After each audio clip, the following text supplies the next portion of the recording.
साथियों, मकर लग्न की इस जन्म पत्रिका में शादी के बाद सौभाग्य सुनिश्चित है। कब कब आइए जानते हैं। यदि स्वयं शनिदेव जो कि लग्नेश है, यदि सप्तम भाव में विराजमान हो जाए सही समय पर न केवल विवाह संपन्न हो जाएगा, बल्कि जो जीवन साथी है वो दीर्घायु आपको मिलता है। यदि शुक्र देव सप्तम भाव में विराजमान हो जाते हैं तो प्रेम विवाह के सफल होने की बहुत अधिक यहां पर संभावना होती है और शारीरिक भावनात्मक रूप से व्यक्ति संतुष्ट सदैव रहता है। यदि भाग्येश बुध सप्तम भाव में विराजमान हो जाएं तो पति और पत्नी एक दूसरे से सलाह लेकर के ही कोई भी महत्वपूर्ण कार्य करते हैं और इसलिए जो जीवन का समन्वय, जीवन का आनंद है वो सदैव बरकरार रहता है।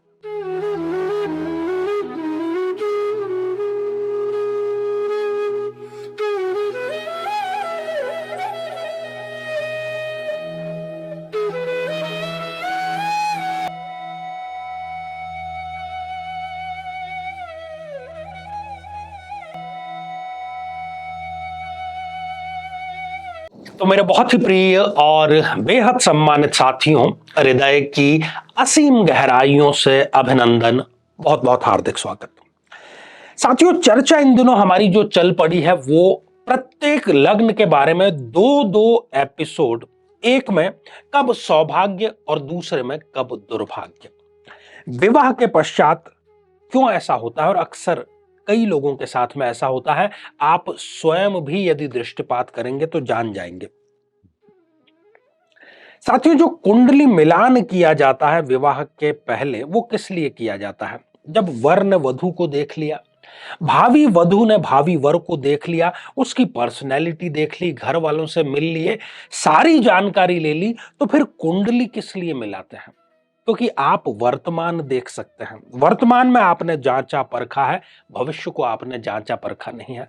तो भविष्य कैसा है उस लड़के या लड़की का जिससे कि आप विवाह संपन्न करने जा रहे हैं, यही जानने के लिए कुंडली देखी जाती है, कुंडली का मिलान किया जाता है। साथियों, आज हम मकर लग्न के बारे में चर्चा करेंगे और जानेंगे कि कब शादी से सौभाग्य मकर लग्न को प्राप्त होता है।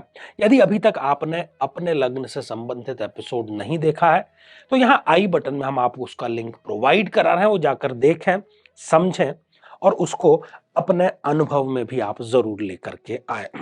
तो मकर लग्न यदि आपका है, चाहे आपका विवाह संपन्न हुआ है नहीं हुआ है, दोनों ही परिस्थितियों में कुंडली आप खोल करके बैठिए, देखिए, एनालिसिस कीजिए कि कौन कौन से ऐसे समीकरण हैं जो कि शादी के बाद में सौभाग्य जरूर जगा देते हैं मकर लग्न का, यदि उसने ठीक से कुंडली मिलान किया है तो। अब ये ठीक की क्या परिभाषा है? अब जब मैं लोगों से मिलता हूं तो वो कहते हैं कि गुरुजी हमने गुण मिलान कर लिए थे और बस उनके लिए गुण मिलान ही कुंडली मिलान है। नहीं, ये आधे अधूरा, आधा अधूरे से भी थोड़ा कम ही कहें तो ही होता है और इसके बहुत बुरे परिणाम हैं। जब तक आप सभी ग्रहों का मिलान नहीं कर लेते, सभी भावों का मिलान नहीं कर लेते, आने वाली दशाओं, अंतर दशाओं का मिलान नहीं कर लेते, उसके बिना हम कुंडली मिलान कंसीडर ही नहीं कर सकते। तो आइए जानते हैं क्या क्या उत्तरदायी है। साथियों, इस जन्म पत्रिका में सप्तमेश है चंद्रदेव, चंद्रमा, ठीक है ना। अब चंद्रदेव की जो कुछ परिस्थितियां हैं वो विवाह के लिए भाग्योदय कारक अवश्य साबित होंगी। यदि चंद्रदेव स्वयं लग्न में विराजमान हो जाते हैं, अब यहां लग्न में बैठ करके अपनी पूर्ण दृष्टि से सप्तम भाव को वो देखने का कार्य कर रहे हैं, बहुत कुछ ऐसा होगा कि विवाह के पश्चात यदि ये किसी कन्या की कुंडली है तो उसको ससुराल जाकर के ये अनुभव ही नहीं होगा कि वो किसी नए परिवेश में आई है।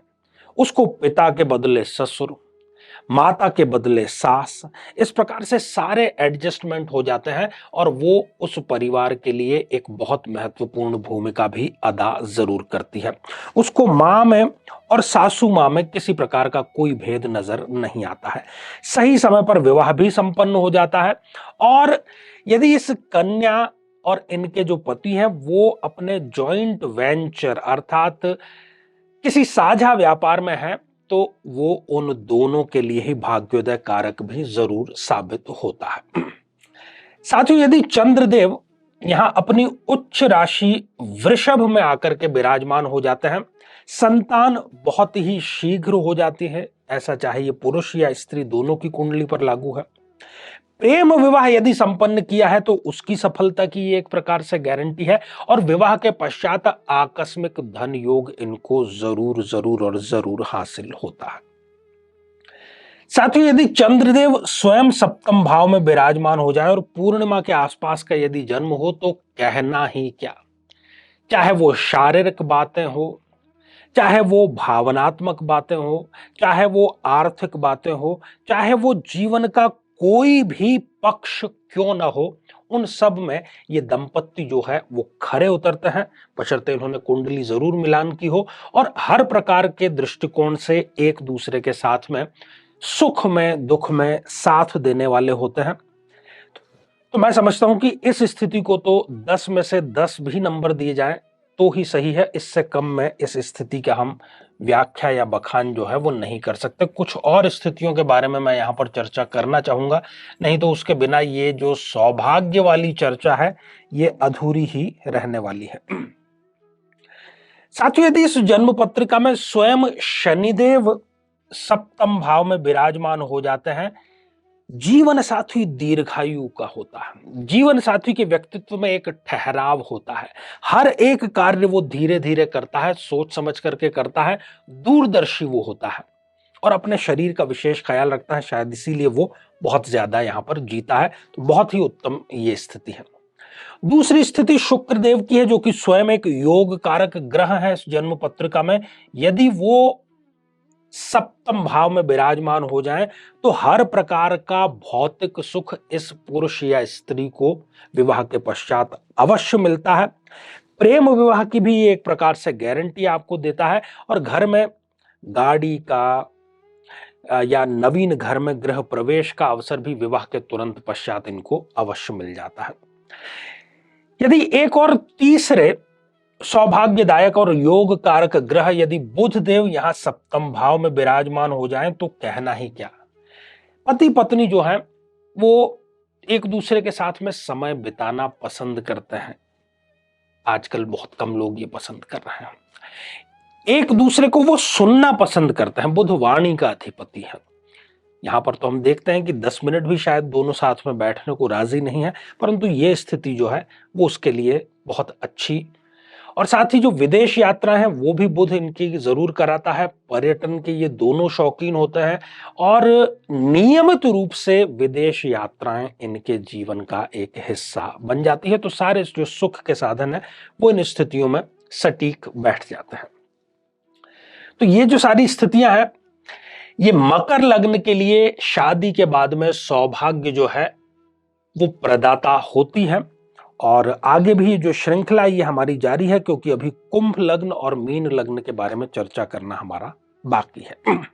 जीवन में किसी समस्या का सामना कर रहे हैं, जैसे कि शादी में देरी होना, पति पत्नी में मनमुटाव या तलाक तक की नौबत आ जाना, संतान का प्राप्त न हो पाना, नौकरी या धन प्राप्ति में बाधा आना, जीवन के प्रत्येक क्षेत्र में किसी न किसी प्रकार की बाधा आना, तो आज ही अपनी जन्म पत्रिका का संपूर्ण विश्लेषण करवाएं और पाएं समस्या से सदैव के लिए मुक्ति।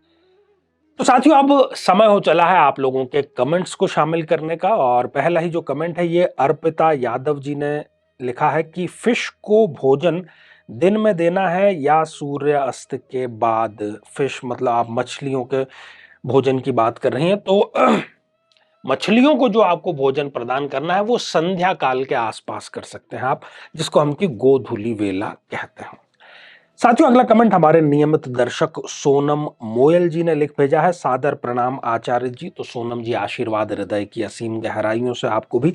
और अगला जो कमेंट है ये रिप्सी थोरानी जी ने लिखा है, मंगल 4th हाउस में क्या फल देगा। तुला लग्न की आप चर्चा कर रहे हैं। तो तुला लग्न की जन्म पत्रिका में जो मंगल देव है वो एक मारक ग्रह की भूमिका में होते हैं, और यदि वो 4th हाउस में आ जाएं तो फिर वो उच्च के हो गए, मारक और वो भी उच्च का।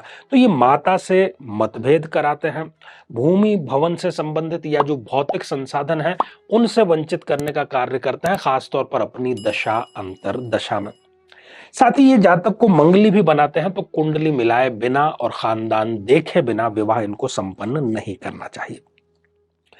तो साथियों, आज के लिए केवल इतना ही, और इसी मंगल कामना के साथ में कि आप सभी स्वस्थ, समृद्ध और शांतिपूर्वक जीवन व्यतीत करें। नमस्कार।